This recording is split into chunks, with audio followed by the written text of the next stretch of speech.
안녕하세요. 오늘의 데일리 뉴스레터에 오신 것을 환영합니다. 1. 두 강대국 사이의 관계가 악화되었습니다. 2. 미국의 자존심이 짓밟혔다. 3. 사우디아라비아의 한국 선물 깜짝 선물 결정. 한번 진실을 알아봅시다. 미국과 아랍 국가들 간의 관계는 복잡하고 종종 어려운 시기를 겪고 있습니다. 이는 대부분 미국의 중동 정책과 관련이 있습니다. 미국은 중동 지역에서 전략적 이익을 추구하기 위해 다양한 정책을 시도해왔지만 이러한 노력은 종종 아랍 국가들과의 긴장을 증폭시킵니다. 예를 들어 미국은 이스라엘과의 밀접한 관계를 유지하면서 팔레스타인 문제와 같은 중동 지역의 복잡한 문제를 해결하기 위해 노력해왔습니다. 하지만 이러한 노력은 종종 아랍 국가들의 반발을 일으키고 미국의 중동 정책을 비판하는 움직임이 생겨납니다. 또한 최근에는 이란과의 핵산 전쟁에서 미국과 아랍 국가들 간의 관계가 긴장되고 있습니다. 미국이 이란과 합의를 이루면서 아랍 국가들은 이를 우려하며 미국과의 관계를 다시 한번 검토하고 있습니다. 따라서 미국과 아랍 국가들 간의 관계는 여전히 미지의 영역이며 미국의 중동 정책에 따라 변할 수 있습니다. 세계 최강대국 미국의 자존심이 구겨진 일이 있었습니다. 조 바이든 대통령이 사우디 왕세자의 비웃음을 사며 아무런 외교 성과도 거두지 못하고 돌아간 일이 바로 그것인데요. 반면 사우디는 한국에 대해 정반대의 모습을 보였습니다.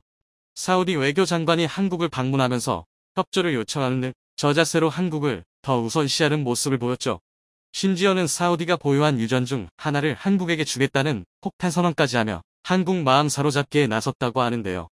대체 사우디가 이렇게까지 한국에게 매달리는 이유가 무엇인지 지금부터 자세하게 설명해 드리겠습니다.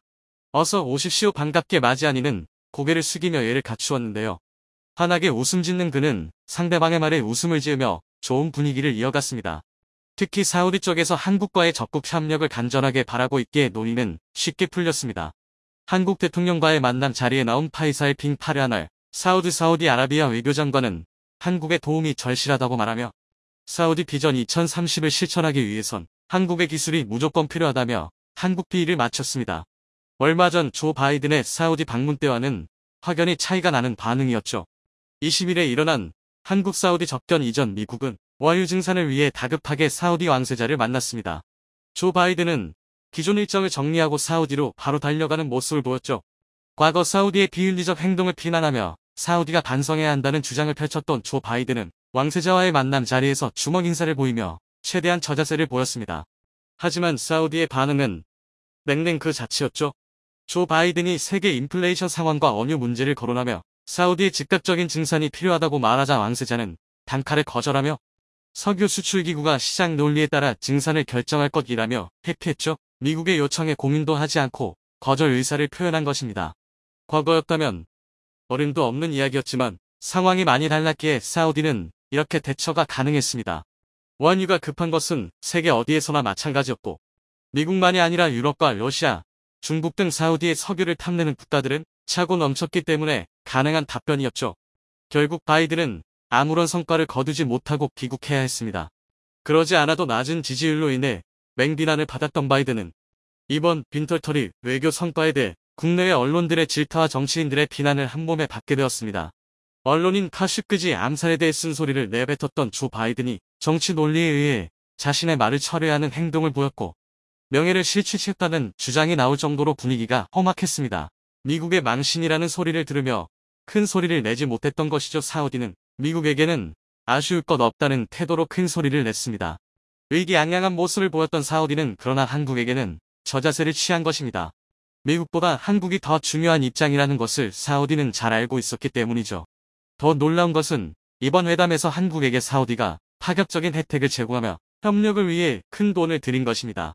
바로 페르시아만에 붙어있는 유전을 한국에게 주기로 한 것이죠. 마니파 유전과 그 일대를 선뜻 내준 것이죠. 사우디의 파격적인 결정은 육아로 인해 힘든 한국에게 엄청난 지원이라고 할 수 있는 상황. 게다가 산유국 지위를 되찾기 위해 해외 여러 곳에 유전 개발을 서두르던 한국에게 있어 가뭄의 담비와도 같은 유전이었죠. 미국에게는 증산겁을 말하며 냉정하게 대했지만 한국에게만 사우디가 혜택을 주면서 협력을 요구한 것에는 여러 요인이 있는데요. 무엇보다 사우디와 한국이 오랜 기간 협력해온 인연 때문입니다. 과거 중동에서 건설 붐이 일어났을 때 한국 건설 노동자들은 뜨거운 열사의 사막 국가로 발걸음을 옮겼습니다. 아이를 먹여 살리고 경제를 부흥시킨다는 일념 하에 건설 노동자들은 어려운 환경에도 성실하게 일을 했는데요. 처음 중동에서 한국 노동자들을 받아들일 때 거부감이 있었다고 합니다. 서구의 훌륭한 건설사들과 협력해서 이들 노동자들의 도움을 받아야 하는데 왜 한국인들을 받아야 하는지에 대해 논쟁이 있었다고 하는데요. 그러나 이러한 우려는 순식간에 사라졌습니다. 불가능할 정도로 어려운 공사도 한국인이 맡았다고 하면 손쉽게 치우거나 심지어 기일보다 더 빠르게 완성하는 모습을 보여줬기 때문인데요. 한국인들만 있으면 뭐든지 가능하다고 하는 소문이 날 정도였습니다. 사우디 사회에서 한국인들은 믿을 만한 사람들이라는 인식이 퍼진 것은 이 시기부터죠. 납기 일을 빨리 맞추는 것은 물론이고 품질도 뛰어났습니다. 몇십 년이 지나도 구멍이 나지 않고 튼튼한 물건에 사우디인들은 한국인이 보여준 경이로운 능력에 감탄하지 않을 수 없었죠. 과거 사우디 국왕인 압둘라 빈 압둘아지즈가 대규모 공사를 해외 업체에 맡겼음에도 불구하고 공사가 지연되거나 완성품 질이 떨어진 이유를 거론하며 관계자들을 질책한 일이 있었는데요. 이때 한 아랍신문은 1970년대 한국 근로자가 긁다는 기사를 실을 정도였습니다. 사우디아라비아 최대 영자지 아랍뉴스는 한국 근로자들을 조명하며 이들이 보여준 능력을 사우디인들이 따라 배워야 한다고 말할 정도로 한국 근로자들을 높게 평가했습니다. 실제로 사우디에서는 관광청 주도로 1970년대 한국 건설자들을 위해 이들을 위한 특별 초청 프로그램을 고안할 예정이라고 밝혔는데요. 아라상 알다바브 사우디아라비아 관광청 최고 책임자는 사우디는 그들의 노고를 잊지 않고 있다는 말을 덧붙였습니다. 그들의 노력이 있었기에 지금의 사우디가 존재할 수 있었다고 말한 그는 한국과 사우디의 오랜 인연을 강조하면서 한국인들이 사우디로 오기를 간절히 바란다고 하면서 협력을 요청했죠. 그뿐만 아니라 사우디는 한국 무기의 큰 손으로 국방에 있어서 다량의 한국 무기를 구입한 인연이 있습니다. 올해 3월에도 사우디 국방부는 30억 리알 하나로 9,846억 원에 달하는 방산 계약을 맺으며 무기 수입을 단행했죠. 구체적인 계약 내용은 비밀에 붙여졌지만 많은 전문가들은 사우디 국방부가 굉장한 관심을 표현했던 복합대공화기 BOE 구매를 요청한 것으로 알려졌죠. 군용탄을 제조하는 풍산도 사우디 국방부와 4억 6천만 리알, 하나로 1,500억 원 규모의 탄약 공급 계약을 체결하면서 엄청난 금액의 방산 수출 계약을 성공리에 마무리할 수 있었죠. 가성비 면에서 탁월한 한국 무기를 구입하면서 미국에게 끌려가지 않는 방산 주권을 지키려는 노력인 것이죠. 사우디는 한국과의 오랜 인연으로 혜택을 보았기에 주저없이 한국에게 손을 내민 것이라 할 수 있죠. 하지만 한국에게 유전을 내민 것은 더 중요한 프로젝트가 있기 때문입니다. 사실 한국 외에는 이 사업을 제대로 추진할 만한 곳이 없는데요. 바로 사우디에서 추진 중인 사우디 비전 2030입니다. 석유 의존도가 굉장히 높은 사우디는 미래에는 석유 의존 국가는 살아남기 힘들다는 판단을 하게 됩니다. 사우디가 미래에도 강대국으로 남기 위해서는 변화가 필요하다고 본 것이죠. 무함마드 빈 살만 사우디 왕세자는 그래서 사우디 비전 2030을 추진했는데요. 신재생 에너지에 과감한 투자를 하고 석유 의존 사업을 줄이겠다는 계획입니다. 그리고 관광과 IT 쪽과 관련해 투자를 늘리겠다는 계획이죠. 이를 위해 신재생 IT 관광의 노하우가 있는 국가와 협력이 반드시 필요한 상황. 사우디 정부의 이상을 구현한 시티, 네옴시티도 사우디 정부에서 엄청난 돈을 들여 건설 투자를 하는 등 필사적으로 이 프로젝트에 매달리고 있죠. 천문학적인 돈을 들여 추진하는 이 사업은 전임미답의 길로 빈 살만 왕세자는 사우디의 명운을 건 도박에 나선 것입니다. 하나라도 잘 못 사업을 운영하면 과거 석유가 나지 않던 사막국가 시절로 돌아갈 수 있는 위험한 길. 그는 무조건 사우디 비전 2030을 성공시키기 위해 협력 국가를 찾았고 놀랍게도 협력 국가에 딱 맞는 곳을 찾아냈죠. 바로 대한민국입니다. 한국은 전 세계적으로 수소 사업에 있어 선진국이라고 할 수 있는데요. 신재생에너지 사업에 역점을 두고 있는 사우디 입장에서는 한국의 수소 기술이 꼭 필요한 상황. 특히 네옴시티에도 수소 기술이 들어갈 예정이라 한국 협력은 필수입니다. 과거 빈 살만 왕세자가 한국에 방문했을 무렵 문 대통령과의 자리에서 한국의 수소 기술 협력이 꼭 필요하다고 말한 만큼 한국은 왕세자의 2030 프로젝트에서 빠질 수 없는 국가입니다. 그 외에도 관광 분야에서도 앞서가는 한국의 노하우도 사우디가 탐내는 것 중 하나인데요. 특히 K-팝을 비롯해 한류 열풍을 사우디도 잘 알고 있어서 향후 관광 사업에서 꼭 필요한 도움을 한국이 줄 수 있다는 점 역시 왕세자가 한국에 손을 벌리는 이유입니다. IT 산업 역시 한국의 선도적인 위치에 있죠. 실제로 사우디아라비아 국부펀드는 한국 게임 업체의 투자를 단행, 미래 게임 산업에서 한국의 기술력이 도움이 된다고 판단해 막대한 오일머니를 한국 게임사에 투자한 일도 있었죠. 한국을 형제국으로 생각하는 사우디의 애정 공세. 덕분에 한국은 고유가 시대에 대비할 수 있는 유전을 손에 넣게 되어 에너지 문제에 있어 한시름 걱정을 덜 수 있게 되었는데요. 마니파 유전 주변에도 아직 개발이 되지 않은 유전이 묻혀 있다는 실의 보고서가 있던 만큼 한국은 더 많은 석유를 싸게 생산할 수 있게 된 셈이죠. 미국보다도 더 중요한 위치에 있는 대한민국. 한국은 주변에 위치한 강대국들과 지정학적인 위험 요소로 인해 국방력 증가에 반세기 이상을 투자하며 자주 국방을 실현시키기 위한 노력을 해왔습니다. 특히 한반도의 영향력을 주고 있는 미국, 중국, 러시아, 북한, 일본의 존재로 군사적 긴장감을 놓을 수 없는 상황이 되었지만 오히려 이런 긴장감은 한국을 세계에서 인정받는 군사 강국으로 만들었고 그 결과 한국과 대치관계에 있는 모든 국가들이 한국을 무시할 수 없는 국방력을 갖추게 되었습니다. 물론 이런 배경엔 단순한 군사 능력 확보뿐만 아니라 과학기술의 개발로 이룩한 세계 10위권 경제력과 우리 국민들의 애국심과 시민의식 등 다양한 요인이 작용하고 있기도 합니다. 그런데 최근 들어 한국의 국가적 위상이 예전과는 확연하게 달라진 것을 느끼는 큰 이유 중 하나는 기본적으로 군사력에 가장 큰 영향을 끼치는 방위산업 분야는 저렴하고 실용적인 것도 중요하지만 무엇보다 단 한 번의 실전을 위해 사용되는 장비이기에 실전성을 비롯한 활용 능력이 검증되어야 합니다. 대부분의 국가들이 검증된 선진국들의 방산 장비를 구매하는 이유는 이런 실전성과 위력이 어느 정도 검증되었기 때문입니다. 그 중에서도 가장 대표적으로 잘 팔리는 장비는 미국산 전투기를 예로 들 수 있습니다. 미국이 동맹국들을 상대로 무기 장사를 한다는 비판도 나오긴 하지만 미국산 전투기를 선택하지 않는다면 마땅한 선택지가 없는 상황입니다. 중국, 러시아 또는 유럽의 전투기가 대체제이지만 중국제 전투기는 말할 것도 없고 러시아제 전투기는 중국보다 낫긴 하지만 이번 우크라이나 현장에서 추풍 낙엽처럼 쓰러지면서 군사 전문가들은 러시아제 방산 장비의 스펙이 실제보다 상당히 과장되었다고 분석했습니다. 마지막으로 유럽의 방산 장비는 성능에 비해 가격도 비싸고 기존 무기 체계와 호환성도 떨어지면서 지속적인 유지관리 비용이 들어가는 정비성마저 크게 뒤처져 있습니다. 따라서 하이테크 첨단 산업의 집약체라 불리는 전투기는 자체 개발이 어려워 대부분의 국가들이 검증된 미국산 전투기를 도입하고 있습니다. 단점이 없는 것은 아니지만 충분한 실전 능력과 정비와 무장이 용이한 데다 다른 무기체계와 호환도 잘 되기에 유일한 선택지가 되었는데요. 대표적으로 F-16 전투기는 전 세계적으로 5,000대 넘게 판매되었고 F-35 역시 현재 생산 대수는 700대가량이며 판매가 예정된 계약 물량은 1,000대를 돌파했습니다. 하지만 최근 국제 방산 시장에서 미국이 주도하는 전투기 시장의 분위기는 완전히 바뀌고 있습니다.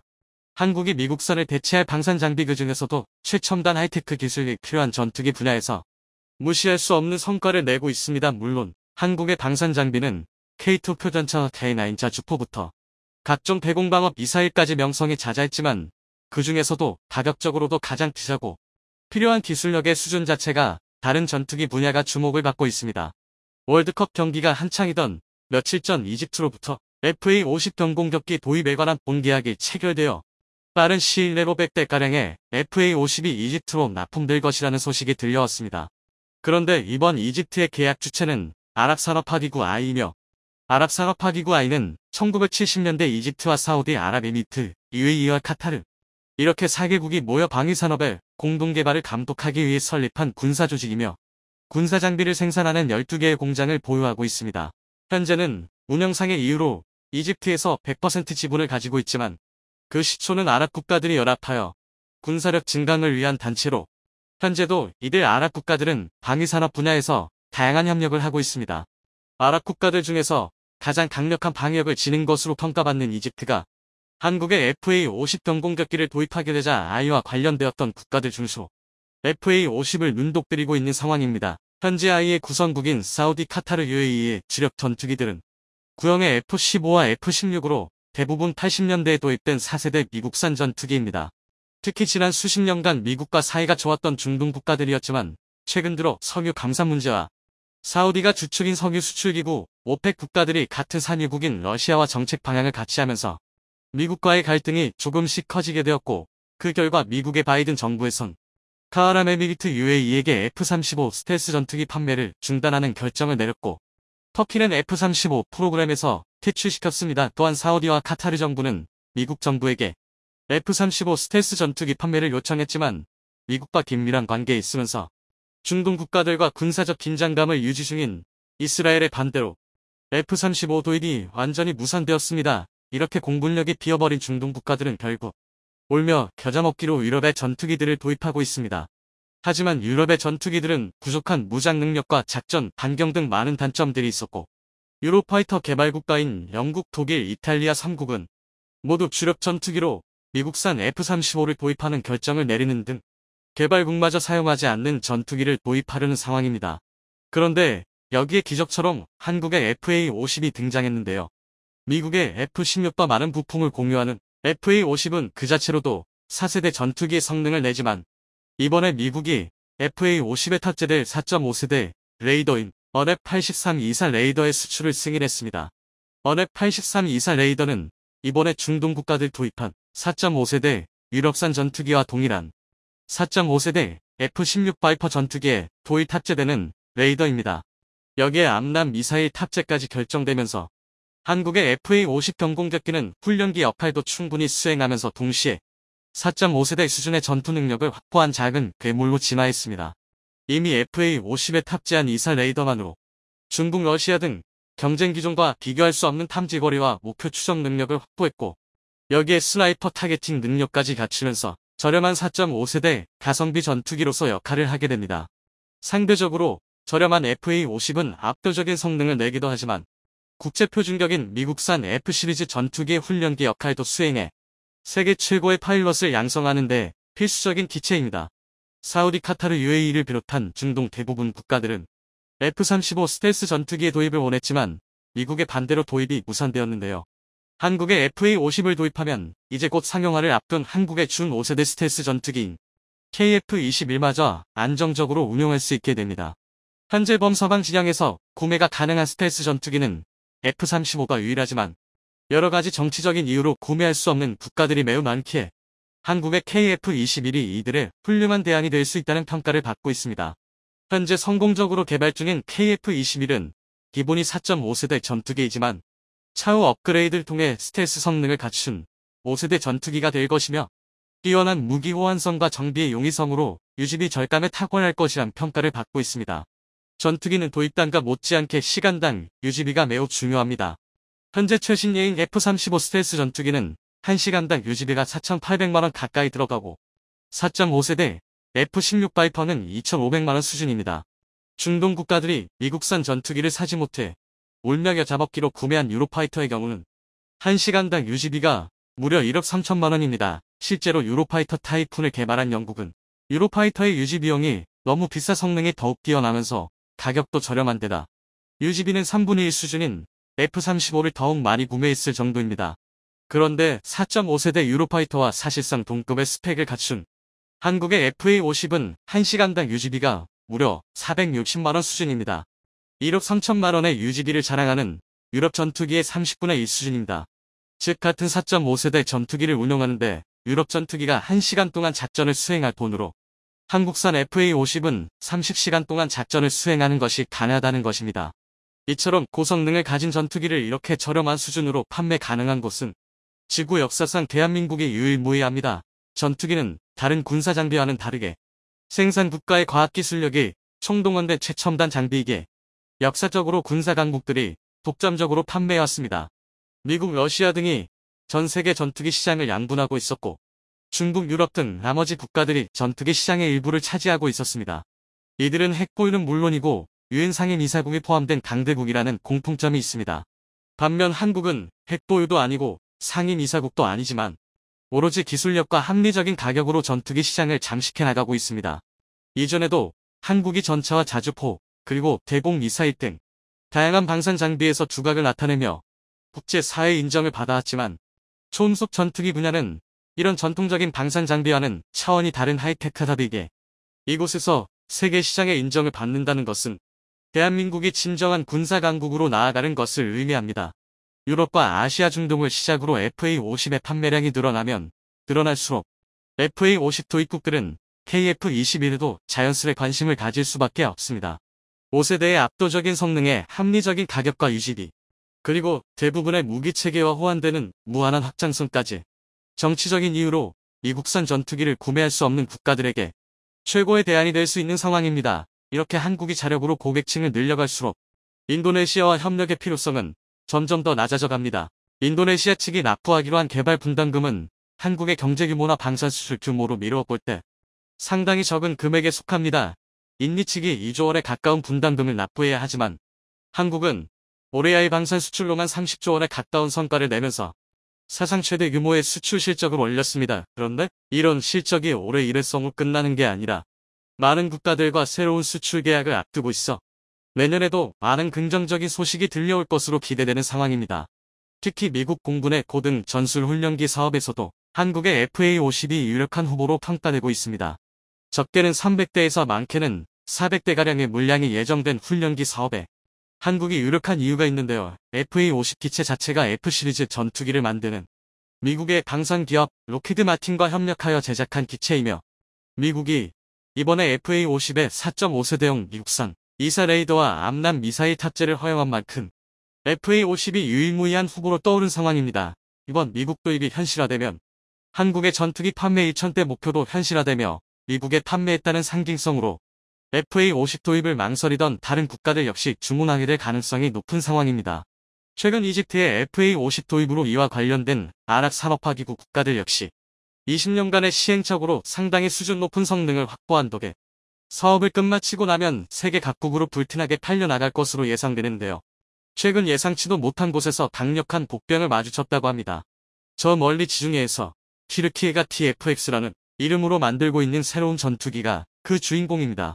개발 전후의 과정에서 닮은 부분도 많고 목표하는 성능도 비슷해 가격이 싸다면 정말로 KF-21한테는 버거운 상대가 될 수도 있다고 하는데요. 최근에는 그 시제계가 실제로 조립되는 과정이 담긴 영상이 공개되어 큰 이목을 끌었습니다. 그런데 이때 공개된 모습을 잘 뜯어보니 무언가 어설픈 부분이 한두 군데가 아니라서 전 세계에서 웃음거리가 되고 말았다고 합니다. 튀르키예의 TFX 사업에 무슨 일이 생겼던 것인지 함께 알아보겠습니다. 미국이 F-22 랩터와 F-35 라이트닝을 선보인 후로 현대 공중전의 주인공은 순식간에 5세대 전투기로 뒤바뀌었습니다. 레이더에 잡히는 것 자체를 거부하는 스텔스는 그 이전 세대 전투기들이 쌓아올린 전투교리를 단번에 무너뜨리는 일대 파란을 몰고 왔죠. 세계 각국은 너나 할 것 없이 이 5세대 전투기의 확보에 나섰지만 미국의 차원이 다른 기술력을 따라잡을 수는 없었습니다. 그래서 현재까지도 서방에서 5세대 전투기는 미국이 만든 F-22와 F-35밖에 없고 공산권에서도 중국의 J-20과 러시아의 Su-57밖에는 5세대기를 만들어내지 못했는데요. 그나마도 J-20은 출시 시점부터 꾸준히 그 성능을 의심받고 있고 Su-57은 아예 제 성능이 아니라는 것을 다 들켜버린 상태죠. 그래서 현재는 사실상 F-35를 얼마나 갖고 있느냐가 공군력의 지표가 되어버렸습니다. J-20이나 Su-57은 선택지가 되지 못하고 F-22는 수출은커녕 생산조차 더 이상 하지 않기 때문입니다. 그런데 F-35도 아무나 사올 수 있는 물건은 아니죠. 말 그대로 천문학적인 가격과 유지비가 나가는 데다가 미국 측에서 외교적으로 관계가 애매한 국가한테는 팔아주지도 않습니다. 이런 상황이 되다 보니 최소한의 공군력을 확보하기 위해 한 가지 선택지밖에 남지 않게 되었습니다. 바로 국산 기술로 5세대기를 만들어내는 것입니다. 미국한테서 F-35를 사올 수 있었던 국가들도 미국에 의존할 수밖에 없는 구조에서 벗어나기 위해 5세대기의 국산화를 꾀하고 있습니다. 물론 이것도 말처럼 쉬운 일은 아니죠. 5세대기 개발에 도전이라도 하기 위해서는 애초에 군용기를 개발해본 노하우부터가 있어야 합니다. 그래서 현재 이에 뛰어든 곳은 스웨덴, 일본, 인도, 영국, EU, 한국 등 이름 좀 날리는 전투기들을 만들어낸 적이 있는 나라들뿐입니다. 그런데 이 국가들과는 다르게 별다른 노하우나 기술력을 가지지 못했는데도 5세대기 개발에 뛰어든 곳이 있었으니 바로 튀르키예입니다. 튀르키예는 2010년부터 TFX라는 사업명으로 5세대급 성능을 목표로 하는 전투기의 개발을 시작했는데요. 이틀이 내놓은 개발 계획에 따르면 현재 예비 설계를 진행 중이고 내년에 상세 설계를 마치고 시제기를 내놓을 예정입니다. 그리고 2026년에 첫 비행을 할 예정이라고 하죠. 첫 비행 시의 성능은 4.5세대, 2030년 이후 실전 배치할 시의 성능은 5세대에 해당할 수 있도록 만드는 것이 목표라고 하는데요. 단 16년 만에 아무런 기술적 기반이 없는 상태에서 이루기에는 상당히 무모한 목표입니다.